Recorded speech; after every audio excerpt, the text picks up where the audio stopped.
di mana atlet Katrina Webb mendapatkan kehormatan untuk membawa masuk obor yang akan dinyalakan nantinya.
Dan kebetulan ini adalah atlet judo, ya, dan atlet ini adalah seorang penderita tunanetra.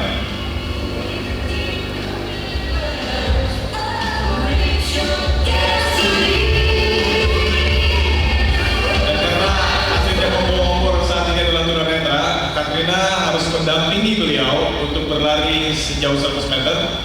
Jadi sebenarnya kehormatan yang dilakukan Katrina adalah dia bisa berlari sejauh 200 meter.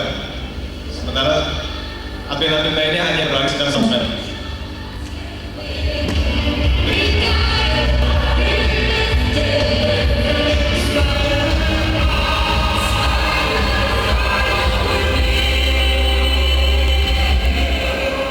Baik Bapak Ibu, mari kita bangkit berdiri dan kita sambut Katrina Webb.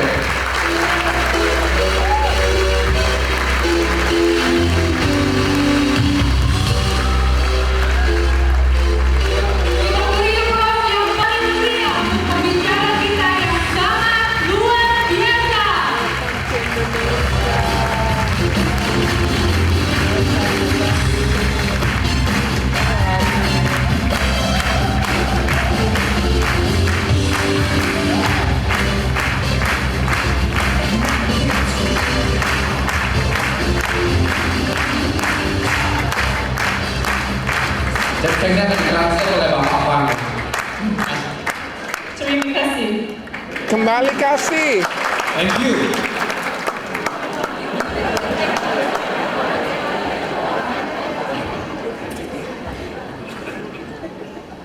This was a moment in my life that I'll never forget. Ini adalah satu momen dalam hidup saya yang tidak akan pernah saya lupakan. To run into a stadium of 110,000 people Untuk bisa berlari di dalam stadion di hadapan sekitar 110.000 orang.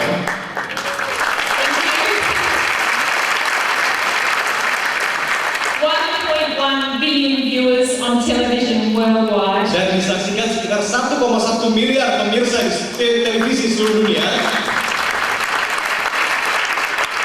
You can see from the video I had lots of fun. Ya, Anda bisa lihat dari video itu bahwa saya juga sangat menikmati.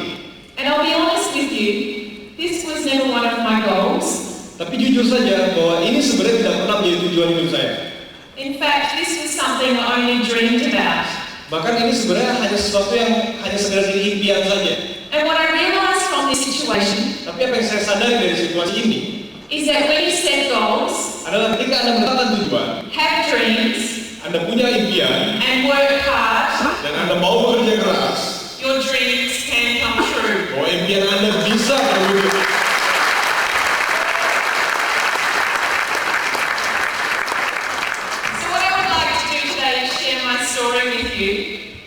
ini saya akan membagikan kisah hidup saya kepada Anda. And along the way, I want to give you some tips. Dan juga mungkin akan membagikan beberapa tips kepada Anda. Tips to help you be the best that you can be. Tips untuk membantu Anda menjadi yang terbaik dari diri Anda. And to be number one with credentials. Dan bisa menjadi nomor satu dalam hidup.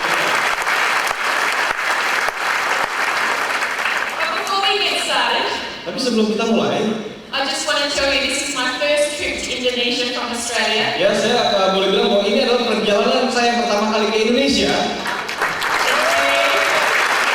It's a very beautiful country with many beautiful people. Ya, saya senang sekali bisa mengunjungi negeri yang indah ini dengan juga orang yang sangat ramah-ramah. And I'd like to thank Mr. Ronaldo for letting me be here today. Saya juga berterima kasih kepada Pak Rinal yang sudah memberikan saya kesempatan untuk datang ke sini. Now I have known about Indonesia since I was a small girl. I have known about Indonesia since I was a small girl. Ya, saya sebenarnya udah tahu tentang Indonesia sejak saya masih kecil dulu. A teacher at my school could speak some Indonesian. Karena ada seorang guru di sekolah saya yang bisa sedikit bahasa Indonesia. And she taught me a few words that I've never forgotten, Dan dia mengajarkan saya beberapa kata yang tidak pernah saya lupakan sampai saat ini. but I've never had the opportunity to use them before. Tapi sebelumnya saya belum pernah bisa mendapatkan kesempatan untuk menggunakan kata-kata tersebut. So now I can. Jadi sekarang saya bisa pakai kesempatan ini, ya. Okay, you ready? Mau dengar? Okay. Selamat pagi, Indonesia. Good morning, Indonesia. Good morning. Good morning, Indonesia. Selamat pagi, Surabaya. Ya. Oh, good morning. I'm going to test his English. Okay, and you start. You ready? Ya, ready?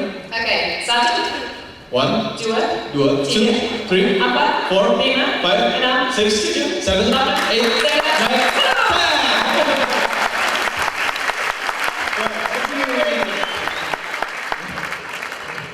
So anyway, from my introduction, you would have heard that I'm a Paralympic athlete. Ya, dan dari perkenalan tentang diri saya mungkin Anda mendengar bahwa saya ini adalah seorang atlet Paralimpik, olimpiadanya untuk para penyandang cacat. And maybe you've been looking at me trying to work out what's wrong with me. Dan mungkin Anda dari tadi melihat diri saya terus, apa yang salah dengan saya? Yeah? The reason why I'm a Paralympic athlete is because I have cerebral palsy. Ya, alasan kenapa saya menjadi atlet Paralimpik adalah karena saya menderita satu kelainan atau penyakit yang disebut cerebral palsy. And when I found out what I had with cerebral palsy, my parents started to receive phone calls from their friends. Dulu ketika saya didiagnosa penyakit ini, ya ketika diketahui saya menderita penyakit ini, orang tua saya mulai menerima telepon. And their friends were saying sorry. Ya, dari kerabat, dari teman-teman yang bilang mereka ikut menyesal gitu ya, ikut bersedih. Because maybe they didn't understand what cerebral palsy was. Tapi sebenarnya mereka itu tidak tahu persis apa sih penyakit ini sebenarnya. Maybe the image was somebody in a wheelchair that could not walk. Bayangan mereka adalah kalau orang terkena penyakit ini adalah orang yang sudah di atas kursi roda, nggak bisa jalan. Maybe they could not talk or even feed for Dan themselves. mungkin juga orang ini nggak bisa ngomong, bahkan nggak bisa untuk makan sendiri aja nggak mampu. There is very severe and then there's very mild like me. Ya, jadi sebenarnya ada beberapa tingkatan, ada yang parah sekali dan ada yang hanya ringan hanya ringan saja, seperti yang saya cerita. It is one of the most common disabilities in the world, Ini sebenarnya adalah satu ketidakmampuan yang sangat umum terjadi di seluruh dunia. and every day in every country Dan setiap harinya di setiap negara, there would be at least one baby born with cerebral palsy. setidaknya ada satu bayi yang dilahirkan dengan penyakit cerebral palsy. So I'll tell you about my life. I was born in 1977. I'm 32 years old. Ya, jadi saya dilahirkan tahun 77, ya usia saya 32, saya 75. You're 33. Saya lebih tua dari dia. And when I spoke to my mum about her pregnancy, she said everything was perfect. Jadi ibu saya cerita waktu hamil saya, dia cerita bahwa tidak ada yang salah dengan kehamilannya. And by the way, I am 6 months pregnant here. Dan kemudian saat ini saya sedang hamil. Kemudian saya hamil dan tidak ya. Bukan saya hamil juga, bukan. So there's 3 of us on stage today. 3 of us. 1, 2, 3. Oh ya, jadi kita sebenarnya bertiga dari panggung ini ya. So for me, I was a very healthy baby. Jadi sebenarnya saya dilahirkan sebagai seorang bayi yang sehat. But when I turned 2 years of age, Tapi ketika saya menginjak usia 2 tahun, and we'll bring a picture up on the slide very soon so you can see what I looked like when I was 2 years old. ya akan ditampilkan di slide ini fotonya ketika berusia 2 tahun. This is me as a baby. Ya, ini waktu masih bayi, 2 tahun. My grandmother noticed that I was limping. Nenek saya melihat bahwa saya ternyata jalan itu pincang, gitu, pincang sebelah. And so she said to my parents, maybe we should go visit a doctor for him to have a look at me. Kemudian nenek saya bilang ke orang tua saya, mungkin ini harus dibawa ke dokter untuk diperiksa, ada apa sebenarnya. And the doctor had a look and he said there was something wrong. Kemudian dokter periksa dan dia bilang memang bahwa ada sesuatu yang salah dengan diri saya. At some stage during the pregnancy, I had suffered some very mild brain damage. Bahwa satu saat ketika kehamilan itu, saya menderita kerusakan otak, tapi minor gitu ya, nggak terlalu parah. And the right side of my body was weaker than my left. Sehingga itu mengakibatkan bagian tubuh sebelah kanan saya menjadi lebih lemah dibandingkan yang sebelah kiri. He then said to my parents that Katrina will have to go and get one of these plasters made.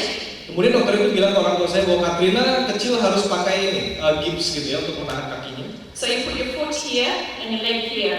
Ya, jadi kakinya itu dipasang di sini, ditutupnya belakangnya. And it stops your muscles from getting tight. Ini untuk mencegah supaya ototnya tidak menjadi terlalu kaku. But I only had to wear it on my right side, only to bed at night. Ya, tapi saya hanya harus memakainya di sebelah kanan saja, kaki sebelah kanan, dan hanya ketika tidur saja. I had to wear this until I stopped growing. Dan saya harus pakai ini sampai tubuh saya berhenti bertumbuh. Which was quite a long time because I'm 180 centimeters tall. Ya, dan itu memakan waktu yang cukup lama karena saya bertumbuhnya cukup ini ya, karena tubuh saya cukup tinggi, tinggi saya nggak terlalu tinggi. I think I calculated 3,000 nights. Ya, dan saya harus pakai ini kira-kira sekitar 3.000 malam lamanya. But besides having to do this, there was nothing else that I had to do that was different.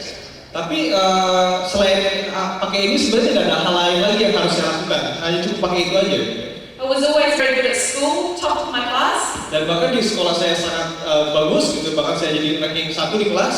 Went to university and became a physiotherapist. Dan kemudian juga bisa kuliah dan jadi seorang fisioterapi. And I was also a very good athlete. Dan saya juga sebenarnya seorang atlet yang bagus. My family were very good athletes. Karena saya berasal dari keluarga yang memang atlet-atlet yang bagus juga. So for around the first 12 years of my life, it was very good.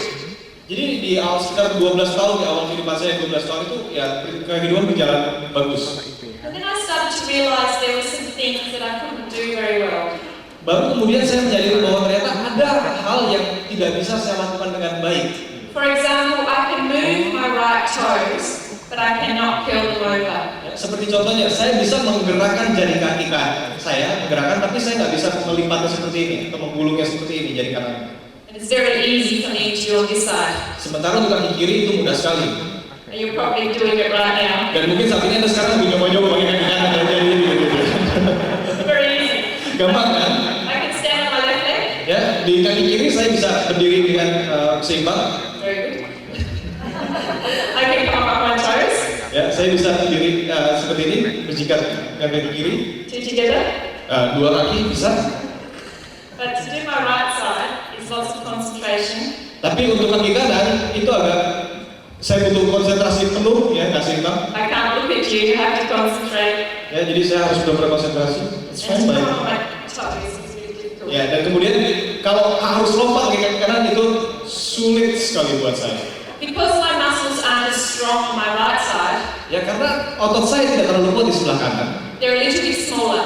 Ya, jadi lebih kecil kakinya sebelah kanan. But you probably wouldn't notice unless I told you to see. Ya, tapi Anda nggak akan melihat terlalu jelas perbedaannya kecuali kalau tadi saya nggak bilang gitu ya. But when I was growing up, I knew I had something wrong with me, Jadi ketika saya mulai bertumbuh, saya tahu ada sesuatu yang salah dengan saya. but I didn't really understand what it was. Tapi saya tidak terlalu ngerti apa sih sebenarnya ini.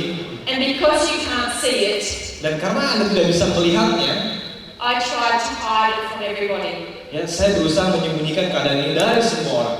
I just wanted to be the same as everybody. Saya hanya ingin menjadi sama seperti orang-orang lainnya. So I found excuses for things. For example, if I was playing sport, Jadi yang saya lakukan adalah dengan menyembunyikannya. Misalnya ketika saya habis latihan olahraga, and when I finish sport, I get tired on my right side. dan ketika saya habis berolahraga pasti tubuh bagian sebelah kanan itu saya lebih lelah daripada yang kirinya gitu. And again, maybe I'm limping a little bit. Ya, dan mungkin pada saat jalan saya akan terpincang-pincang sedikit gitu ya. And people say to me, oh, Katrina, you hurt yourself. Are you okay? Dan kemudian orang akan bertanya, Katrina kamu kenapa? Gitu, kamu nggak apa-apa kan? Gitu. And I would say, yeah, I hurt my knee. Dan kemudian saya bilang, iya, tapi lutut saya ini cedera kalau dia latihan. This was a lie, but it helped me to hide something I didn't like about myself. Sebenarnya ini adalah kebohongan, tapi ini membantu saya untuk menutupi keadaan diri saya yang sebenarnya. One thing it did teach me though, from a very young age, I learned how to work hard. Tapi satu hal yang saya pelajari adalah bahwa sejak usia masih sangat muda, saya sudah belajar untuk bekerja keras. I learned if I practiced more than everybody else, I could be just as good as them. Saya belajar kalau saya bisa berlatih lebih keras daripada orang lain, saya mungkin bisa jadi sama hebat seperti mereka. Or in fact, I could be better than them. Atau bahkan lebih hebat daripada mereka. I think this is very lucky to know how to work hard. Ya tapi buat saya sangat beruntung bahwa saya bisa belajar untuk bagaimana saya bisa bekerja keras. Because if you know how to do this, this will help you to be successful. Karena kalau Anda tahu bagaimana melakukan ini akan membantu Anda untuk bisa jadi sukses.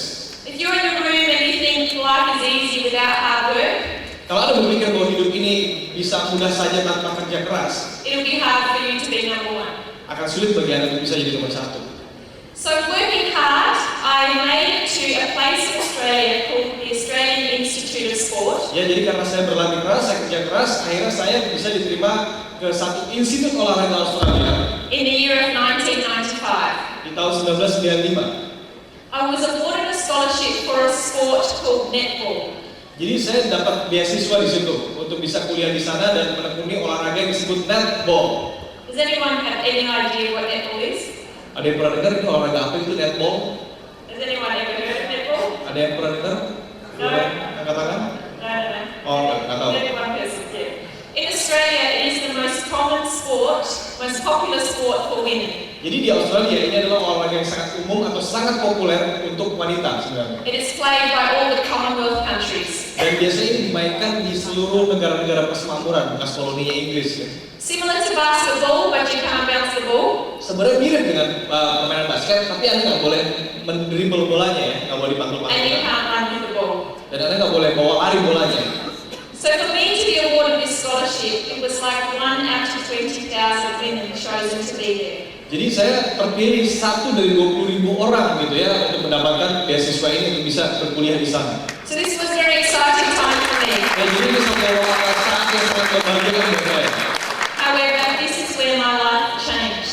Tapi ternyata justru di sini juga kehidupan saya malah berubah. This is where I found out this weakness I had on my right side was cerebral palsy. Justru di universitas inilah, di institut ini saya baru tahu gitu bahwa kelainan yang saya derita ini disebut cerebral palsy. I was 18 years old. Pada saat itu saya usia 18 tahun. It was my sports physiotherapist who diagnosed it. Jadi fisioterapis olahraga saya yang mendiagnosa saya sebenarnya menderita penyakit tersebut. So it didn't change too much for me, it just put a label on something that I had.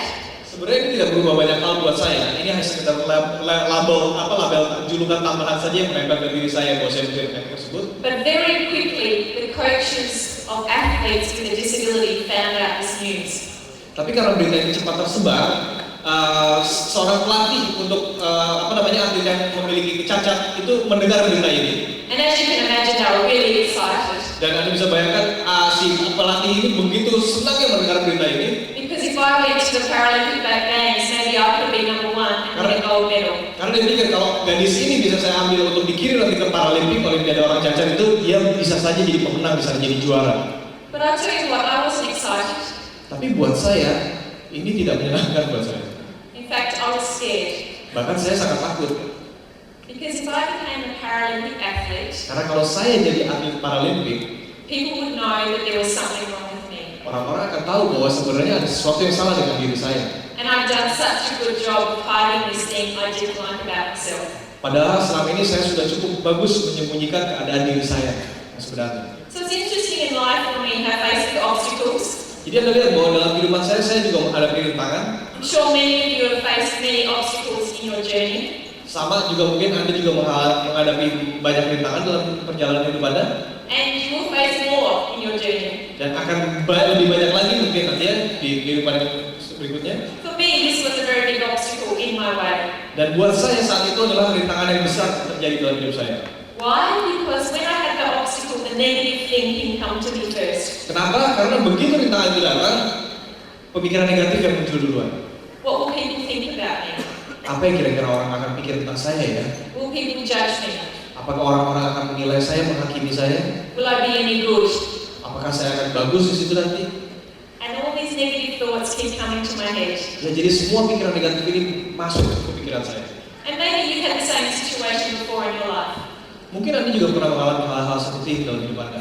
But you know what? There's nothing wrong with the negatives because they give us an opportunity to look at what challenges may be ahead of us. Ya, jadi sebenarnya tidak ada hal yang buruk tentang pemikiran negatif karena ini justru memberikan kita kesempatan, peluang untuk melihat apa sih tantangan yang ada di depan sana. The secret with negatives is you've got to get it and push them out of your way. Ya, rahasianya adalah kita cukup tinggal menyingkirkan saja pikiran negatif itu, halangan itu dan kita lewati. And focus on finding the opportunities and the solutions. Dan juga fokus kepada kita cari solusinya apa. And the way in which you can get around the obstacle. Ya, dan bagaimana cara untuk bisa kita melewatinya. You know, for you guys, whatever obstacle you face, Jadi buat Anda, apapun rintangan yang Anda hadapi, you always have to remember one thing. Anda harus ingat satu hal saja. That you're working for the best #1 company in Indonesia, Prudential. Bahwa saat ini Anda sudah bekerja untuk perusahaan nomor 1 di Indonesia. And you have amazing opportunities.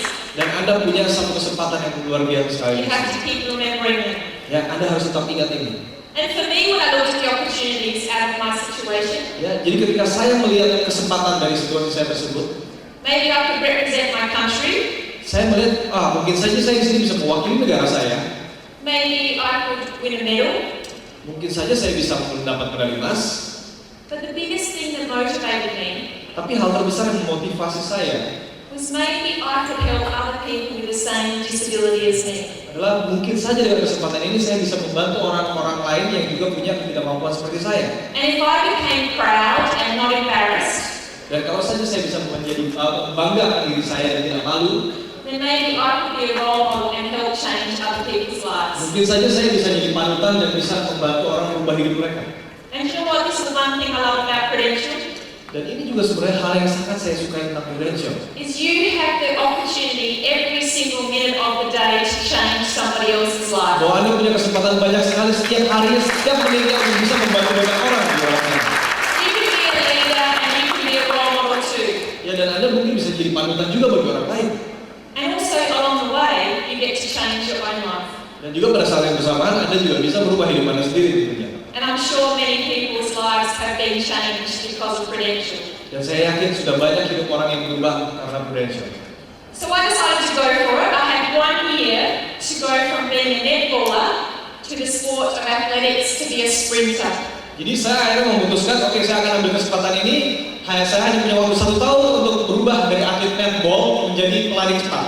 But before I go on, I wanted to try and explain together, if I know, what cerebral palsy is. Ya, tapi sebelum kita lebih jauh, saya akan jelaskan sedikit lebih dalam tentang apa sih penyakit ini, cerebral palsy ini. Now, cerebral palsy is not genetic. Jadi penyakit ini sebenarnya bukan keturunan, bukan genetik. It occurs somewhere during the pregnancy. Ini bisa terjadi saat kehamilan. It could be the umbilical cord wrapping around the neck, cutting off oxygen to the brain. Bisa saja pada saat kehamilan si bayi itu janin itu terlilit tali pusarnya sendiri dan memutus pasokan oksigen ke otak. And if oxygen doesn't get to the brain, this is where the damage is. Ya, dan ketika itu terjadi otak akan mengalami kerusakan. Often many premature babies can have cerebral palsy. Ya, biasanya bisa juga terjadi pada bayi-bayi yang lahir prematur. So it's the message from the brain that doesn't get to the muscles as well. Ini terjadi karena pesan dari otak itu tidak bisa sampai kepada otot-otot tubuhnya. So I'm going to show you an example. Ya, saya akan kasih satu contoh. Ya. Okay, I want you to do this with me though. I want you to put your hands out in front of you. Saya ingin Anda lakukan bersama-sama saya, tangannya dua-duanya depan, seperti ini. Okay, and start to turn them over as fast as Kemudian you go. dijelaskan secepat mungkin, ya. This is good for your brains to wake you up. Ya, ini bagus untuk Anda untuk membuat Anda lebih segar lagi. Ya, lakukan terus, jangan berhenti selama 2 hari. Faster, faster, faster. Faster. Ya, lebih cepat. Okay, can you see my right side? It's looking a little bit uncoordinated. Anda bisa lihat bahwa tangan sebelah kanan saya itu terlihat lebih lambat, ya, tidak terkoordinasi seperti tangan kiri. Keep going. Tetap lakukan. Because I'm always looking to see if there's any new recruits. Karena saya ingin cari nih apakah ada orang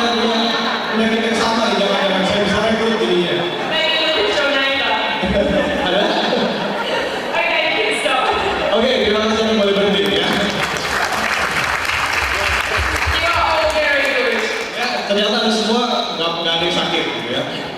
Sehat semua.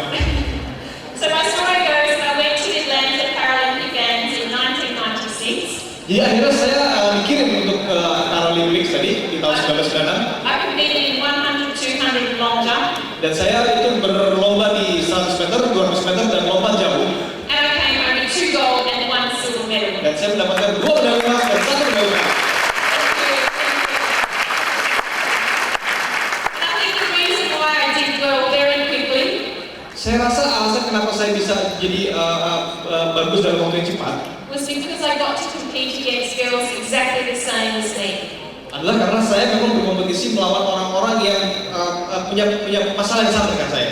And all of the hard work and the practice and the fighting helped. Ya, jadi dari semua kerja keras dan latihan-latihan keras yang saya lakukan itu benar-benar membantu saya. But one of the things that I loved about my first Paralympic Games Ya, tapi hal yang paling saya suka menjadi atlet Paralimpik adalah is I got to meet thousands of athletes from all over the world. bahwa saya bisa bertemu dengan ribuan atlet dari seluruh dunia. And in fact, we had 2 things in common. Dan bahkan sebenarnya kita semua punya 2 kesamaan. We were all athletes, Kami semua adalah atlet and we all had a disability. dan kami semua sama-sama menderita kelainan tertentu gitu ya. But nobody cared about the disability. Ya, tapi tidak ada yang peduli itu, tidak ada yang ambil pusing tentang hal itu. Everybody realized in their life something had happened to them. Karena setiap orang dari mereka itu percaya bahwa dalam hidup mereka telah terjadi sesuatu pada diri mereka. And for some people, something really maybe horrific, like a car accident. Ya, mungkin ada yang mengalami cacat itu karena kecelakaan mobil. But what they realized is that it's not about what happens to you in life. Tapi yang mereka sadari adalah bukan yang terjadi, apa yang terjadi dalam hidup mereka. It's what you do about it that makes the difference. Tapi apa yang Anda lakukan terhadap situasi tersebut itu yang membuat suatu perbedaan. As I said to you before, life will happen, things will happen to you that maybe you never planned. Ya, seperti yang saya bilang bahwa banyak sekali hal yang bisa terjadi dalam hidup Anda. And some things might be very tough. Dan mungkin buat beberapa orang itu adalah satu kejadian yang berat buat dia. And maybe you might think, why me? How come me? Ya, dan mungkin aduh, kenapa harus saya menerima ini gitu ya? Kenapa harus saya? But you need to remember, we can never change what has happened to us. Tapi kita harus ingat bahwa kita tidak bisa merubah apa yang terjadi pada diri kita. But the thing you have control over is our mind. Tapi yang harus kita perkuat adalah bagaimana kita menerima itu dengan pikiran kita. We always have a choice over how we react to every situation. Kita selalu punya pilihan bagaimana kita akan bereaksi terhadap segala situasi.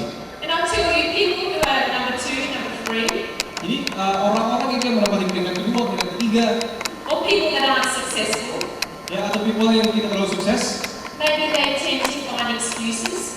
mereka mungkin adalah orang-orang yang coba cari-cari alasan. Maybe they tend to blame other people, Mungkin juga mereka menyalahkan orang lain. and they think it's all too hard.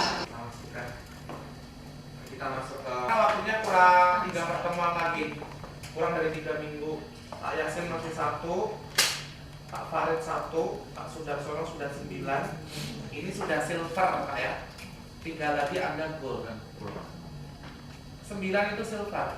9 sampai 11 gini, 5 itu kan red, 6 sampai 7 itu bronze, 6 sampai 8 bronze, 9 sampai 11 silver, 12 atas itu gold ya. Pak Heri masih 0, Pak Andre 3, Pak Abdullah 3, Pak Didik 1. Yang saya kasih pink berarti sangat mengundurkan diri ya. Bu Lucy 1, Pak Rahman 2, Bu Sukarni 2, Pak Yogi masih 0, Bu Foni 4, kurang 1 Anda lulus Bu ya. Bu Vera 0, Bu Cherry 5, ini dapat red, sudah minimal. Bu Aprilia kurang 2, ini Bu Ivon juga kurang 2, Pak Dengki 6. Kalau Bu Ivon, ya Bu Ivon ini kan sejauh ini case apinya paling tinggi. Kalau Bu Ivon bisa nyalip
buat kita semua. Dengan hasil yang luar biasa 2009 yang lalu itu saya sangat optimis 2010 akan kita lalui dengan luar biasa juga. Tepuk tangan lagi buat kita semua. Oke. Pertama mungkin saya juga ingin ucapkan selamat atas promosi dari Pak William dan Pak Renaldi.